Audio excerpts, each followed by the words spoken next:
Hello YouTubers, Alaska Prepper here. Ladies and gentlemen, yesterday I was watching the brief over at Bear Independent, and Bear said something on there that got me to thinking, and I did a little research, and it's actually great news, alright?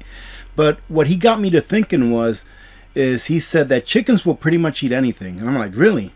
So you can pretty much give them all your scraps, even if it's meat, you know, pretty much whatever, right? Food scraps, you know, they're not going to eat a 2x4.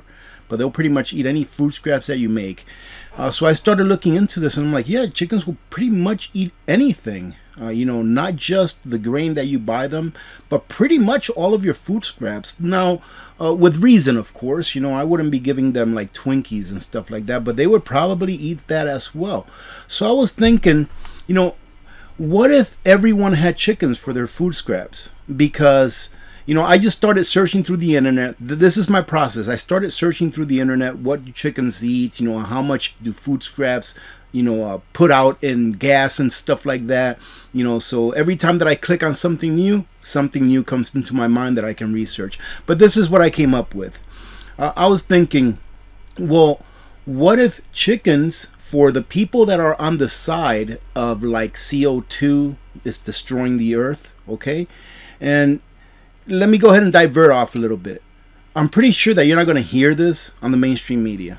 I'm pretty sure that you're not going to hear this from proponents of that the earth is burning up. You're not going to hear from them because, in my opinion, it's a different agenda than saving the earth. The earth doesn't need saving. We do, right? We need saving. Humanity does by the actions that we take.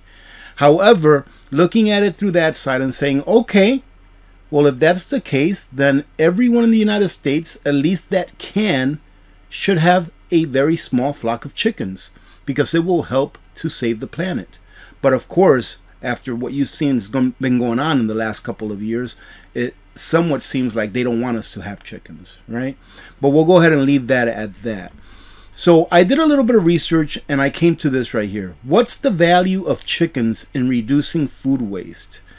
So they did this experiment where they took a whole bunch of families and they provided them with a little bit of capital so that they can go out and either buy or build a chicken coop, and then each family got 4 chickens. And let me just go ahead and read you the highlighted parts. It's very short, but this is very interesting, and it's one of those things that I think they just don't want you to know this about chicken. Why? Because chickens are actually good for the environment. They are actually net zero animals, meaning that the methane that would be produced from the food that you throw in landfills can be averted by just having a few chickens at home that can eat that scrap food instead. And the methane that they produce themselves, it doesn't even equal to what it would be if you threw that food away. Backyard chickens are adding the role of food recycler to the list of benefits they bring to their communities by reducing the volume of unwanted food going into landfills. In Austin, Texas, they pioneered a zero waste program where they paid citizens to keep backyard chickens. The goal of the program is to reduce the food entering landfills by redirecting it back to backyard chickens. Let me show you how much methane is produced every year just from the food scraps that we throw away that end up in landfills. Ladies and gentlemen, let's take a short break. I want to remind you that at the end of February, so the very last live stream that we have on February, which will either be on a Friday or a Sunday, I am going to go ahead and draw one of you who puts their name in during that live stream that wants to sponsor a local food bank where you live. One of you will be able to provide me with information on that food bank. I'll more than likely get a phone call from you or to you, whoever wins, so that you can give me the name of a food bank that's in your community. I'm going to send them a $500 check so that they can put towards their efforts of feeding the hungry in your community. So if there is a food bank near you that you champion, that you really like what they do, and the people there, in your opinion, are good people that are serving a need in the community, make sure that the very last live stream that we do in the month of February, okay, starting tomorrow, the very last live stream we do, that you are there with the name of your food bank. And if you win, I'll go ahead and send you an email so that we can go ahead and talk on the phone, and we'll set it up where I can send that food bank that you sponsored $500 check directly. All right, now back to the video. So I came over to the EPA site, Environmental Protection Agency, and it says basic information about landfill gas.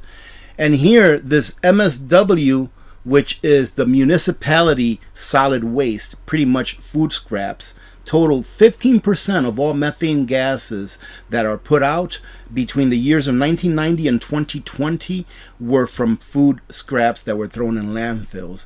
It says here, when MSW is first deposited in a landfill, it undergoes an aerobic with oxygen decomposition stage when little methane is generated. So at the first stage, little methane is generated. But then, typically within less than a year, an anaerobic condition are established and methane-producing bacteria begin to decompose the waste and generate methane.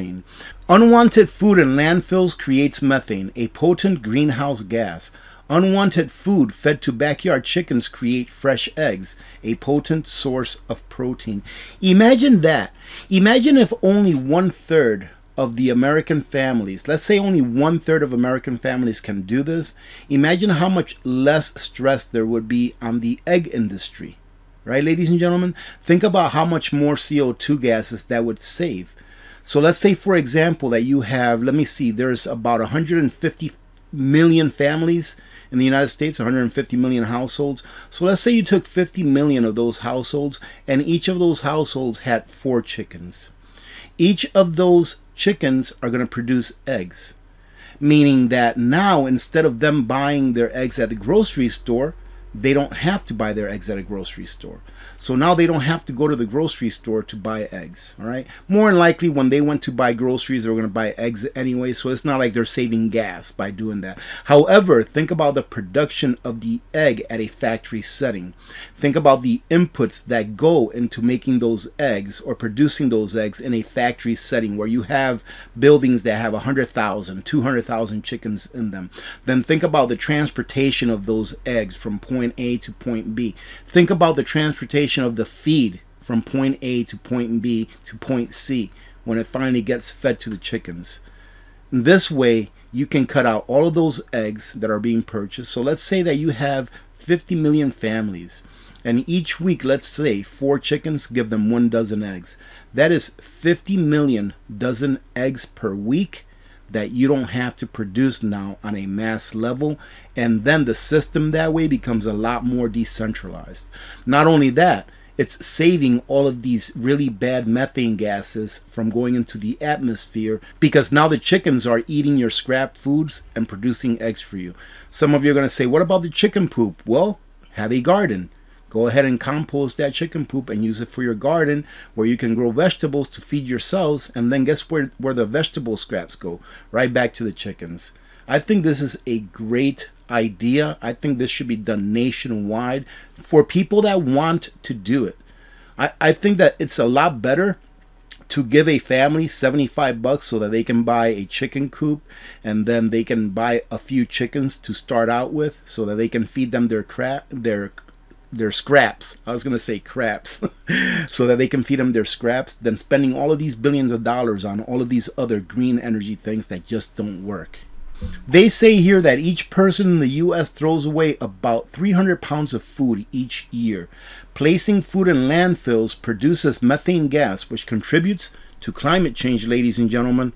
Anything that humans do that our overlords don't want us to do is something to do with climate change. But I digress. Each chicken ate a weekly average of 1.6 pounds of household food scraps, and they're just showing you here part of the little experiment that they did. They ended up getting all of these chickens right here. So for example, family number 1 had 5 chickens, family number 2 7, family number 6 11. They averaged everything out as far as how many pounds of food each chicken ate per week, and this is what it came out to. A backyard chicken consumes approximately 83.2 pounds of household food scraps per year, which comes out to about 333 pounds of household food scraps per year. So really, it's 4 chickens that you need to make up what the average person throws away in a year. And finishing it up, ladies and gentlemen, chickens today serve by preventing household food scraps from increasing MSW, management costs and entering landfills to create greenhouse gas. Whether they're food recycling or egg laying comes first, there is no doubt about their value as contributing members of a healthy community. I think that this is a great article that everyone should read. I skipped a lot of stuff, and it was like having to do with how much the city was paying, you know, per chickens and all that kind of stuff. So I'm going to leave the link to this article on a pinned comment so you can come and revisit it. And let me remind you all, ladies and gentlemen, that today is the very last day of January, which means that Contingency Medical still has their packs on sale for 10% off. All right. After today, starting February 1st, that's going to be gone. So if you're looking for antibiotics for emergencies, Contingency Medical is who I recommend, and they have a 10% off till the end of today, January 31st. Other than that, have a great rest of your day. We'll see you on Friday during our live stream at 2 p.m. Alaska time, 6 p.m. Eastern time. God bless every one of you. God bless America. I'm Alaska Prepper. I'm out.